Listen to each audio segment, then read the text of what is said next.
Good morning, learners. Today in business study, we will study about the nature and significance of management.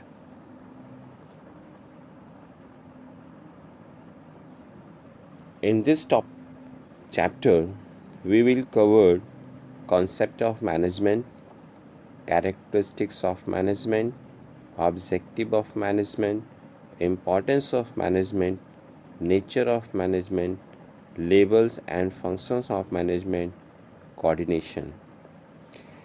After study this chapter, you will be able to answer these topics. You know, in a company, four departments were created: production department, marketing, finance, and human resource. Beside the managing director, four directors were appointed to look after these departments. The basic task of these persons was to manage the entire organization, setting long term organizational objectives, formulating long term plans, strategies, and policies to achieve these objectives, recruiting managers, executives for the next management level, guiding and motivating them to perform better, monitoring organizational performance and taking a corrective action in case of any deviation from the desired performance.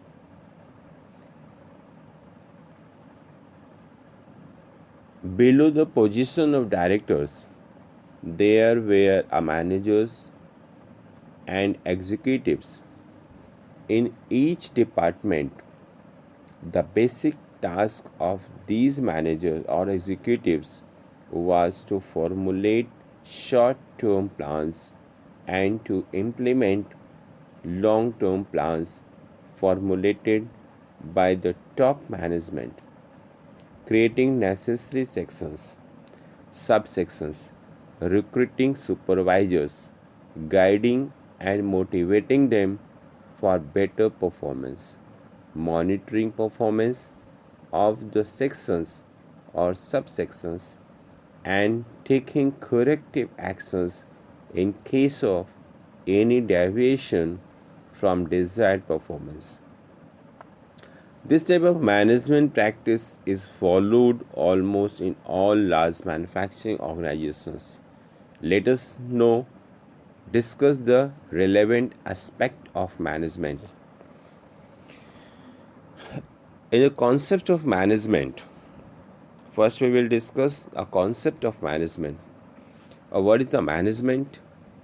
What are the concept of the management? Management is the process of getting things done with the aim of achieving organizational goal effectively and efficiently.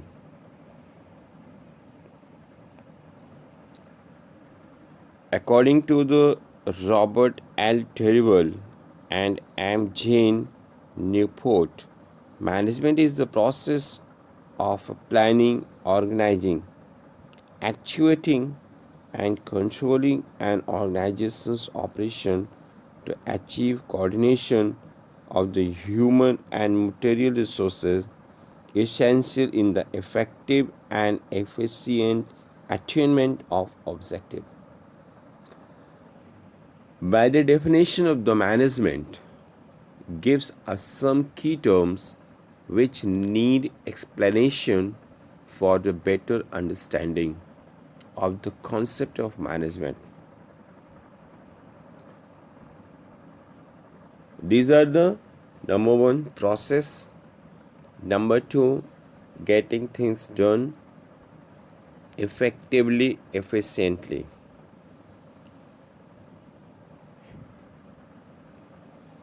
Let us discuss one by one.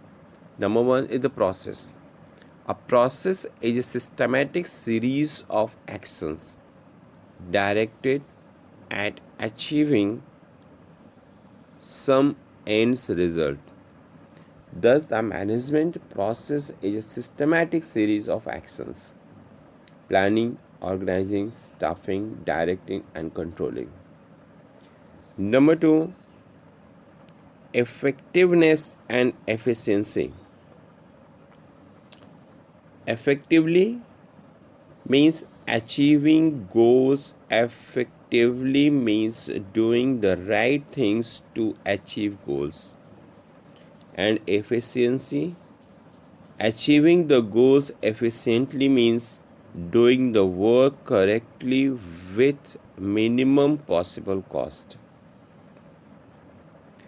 Okay, now the last one is achieving of common goal. Getting things done involves getting the required work done by the subordinates.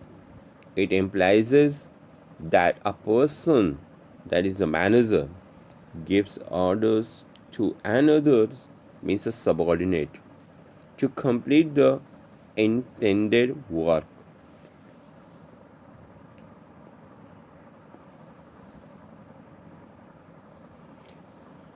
Now, students, we will study about the effectiveness and efficiency.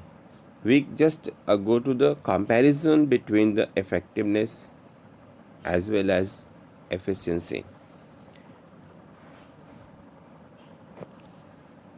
Effectiveness refers to the extent to which an organization achieves intended result.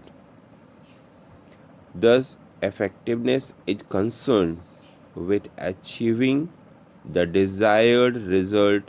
It is related to performing the task relevant for achieving the desired result, known as right task, and completing these tasks well in time.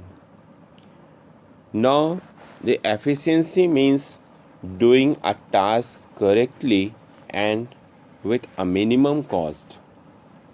Thus, efficiency is based on cost benefit analysis and expresses relationship between inputs and outputs. Inputs are in the form of various resources, means men, material, money, etc. Outputs are the products which are produced by using these resources. Efficiency is high when number one, minimum inputs have been used to produce a given level of outputs. We can understand it by an example: low cost of production, or number two, with a given level of inputs and a maximum output have been produced